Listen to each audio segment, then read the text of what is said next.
Skuad Garuda Muda telah melakukan laga uji coba pertamanya menjelang Piala Asia U23 dengan menghadapi timnas Arab Saudi. Satu-satunya gol Indonesia dalam laga itu diciptakan oleh seorang bek, yaitu Komang Teguh pada menit ke-32. Dalam laga tertutup yang dilaksanakan pada Sabtu tanggal 6 April dini hari tersebut, timnas Indonesia U23 takluk dengan skor 1-3. Namun, secara keseluruhan, Shin Tae-yong hanya punya 3 opsi untuk bek tengah, yaitu Komang Teguh, Rizky Ridho, dan Muhammad Ferrari. Justin Hubner belum bergabung, Alveandra Dewangga dipastikan batal gabung karena operasi, sedangkan Nathan Cho Ain tidak mendapatkan izin dari klubnya, Heerenveen. Elkan Bagnot tidak dipanggil Shin Tae-yong untuk skuad timnas Indonesia U23 karena sedang cedera. Dia juga melewatkan jeda internasional Maret lalu karena alasan tersebut. Namun, Bagnot memberikan secercah harapan karena sang bek tengah berusia 21 tahun itu terlihat sudah kembali berlatih bersama klubnya Bristol Rovers. Timnas Indonesia selangkah lagi lolos ke babak ketiga kualifikasi Piala Dunia 2026 zona Asia dan menyegel tempat di putaran final Piala Asia 2027. Justin Hubner dan kawan-kawan hanya butuh 1 kemenangan dari 2 laga sisa grup F untuk memastikan tempat di babak selanjutnya. Para penggemar sepak bola Garuda tentu ingin tahu bagaimana nasib finansial para pemain timnas Indonesia. Apakah mereka mendapatkan gaji tetap atau hanya uang saku saat memperkuat timnas Indonesia? Hal ini menjadi pertanyaan yang menarik, terutama mengingat perbedaan antara peran pemain dalam klub dan timnas. Dalam dunia sepak bola, terutama pada level internasional, para pemain umumnya tidak mendapatkan gaji tetap seperti ketika mereka bermain di klub. Sebagai perbandingan, pada Piala Dunia 2018, FIFA mengalokasikan total dana sebesar $400 juta atau sekitar 5,9 triliun untuk para peserta turnamen tersebut. Pemenang Piala Dunia 2018, Prancis, menerima hadiah sebesar $38 juta atau sekitar 566 miliar rupiah dari FIFA. Namun, bagaimana hadiah tersebut dibagikan kepada para pemain tergantung pada kebijakan federasi sepak bola masing-masing negara. Di Inggris, para pemain The Trillions telah mendonasikan pendapatan mereka saat membela tim nasional kepada England Footballers Foundation sejak 2007. Namun, Federasi Sepak Bola Inggris tidak memberikan informasi tentang besaran bayaran yang diterima para pemain per pertandingan. Sementara untuk timnas Indonesia, belum ada informasi yang jelas tentang sistem pembayaran para pemain.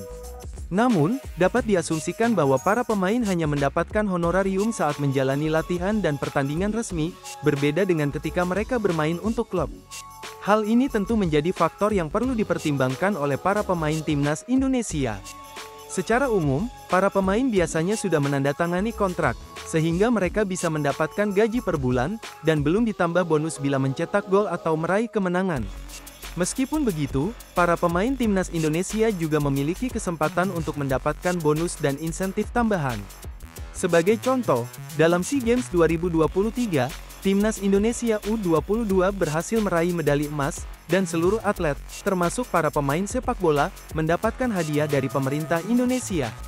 Total dana yang dianggarkan untuk hadiah bagi para peraih medali dan pelatih mencapai 275 miliar rupiah. Selain itu, dalam kompetisi seperti Piala AFF atau pertandingan internasional lainnya, PSSI yang bertanggung jawab atas pembayaran pemain. Dengan kepemimpinan Erick Thohir yang fokus pada audit keuangan federasi, diharapkan transparansi dalam sistem pembayaran kepada para pemain akan meningkat. Selain itu, PSSI juga terus berusaha untuk meningkatkan pendapatan dan mendatangkan pertandingan-pertandingan internasional bergengsi ke tanah air. Mengutip dari situs Quora, ada seorang narasumber yang menjawab pertanyaan soal berapa gaji pemain timnas Indonesia. Quora sendiri merupakan situs web tanya-jawab sosial dan pasar pengetahuan online yang berkantor pusat di Mountain View, California. Meski sebelumnya banyak yang mengira jika hanya uang saku yang didapat. Salah satu akun pernah membocorkan berapa pendapatan pemain timnas Indonesia, dan mengaku mengetahui informasi tersebut karena mengenal dekat beberapa pemain skuad Garuda. Semakin dia sering masuk starting lineup maka semakin tinggi pula nominal gaji yang ia peroleh sekitar 70-200 juta per bulan, tulis akun anonim di Quora. Semakin banyak ia mencetak gol maka berbanding lurus dengan nominal gajinya. Untuk pemberi asis umpan terakhir ke pencetak gol pun juga sama. tetapi nominal tak setinggi pencetak gol. Per gol 10 juta, per assist 5 juta, sambungnya. Peran dia di tim, kita bisa arahkan peran ini ke kapten tim. Ya, kapten tim biasanya berbanding lurus dengan starting lineup. 1-3 juta per bulan, tegas akun tersebut. Pemain yang semakin terkenal dan mempunyai aura bintang pasti gajinya juga tinggi. Belum lagi ia mendapatkan gaji di luar lapangan. Bintang iklan misalnya, antara pemain dan brand mempunyai kesepakatan kontrak yang tidak sama. Ada pemain yang mendapatkan flash money, ada juga yang mendapatkan produk tiap bulannya. Rating klub yang ia bela juga sangat mempengaruhi nominal gaji yang ia peroleh. Semakin sering membawa tim memenangkan pertandingan, maka bonus yang didapatkan semakin lancar pula gaji yang mengalir ke kantongnya. Bonus tiap pertandingan jika menang, 5-20 juta, pungkasnya.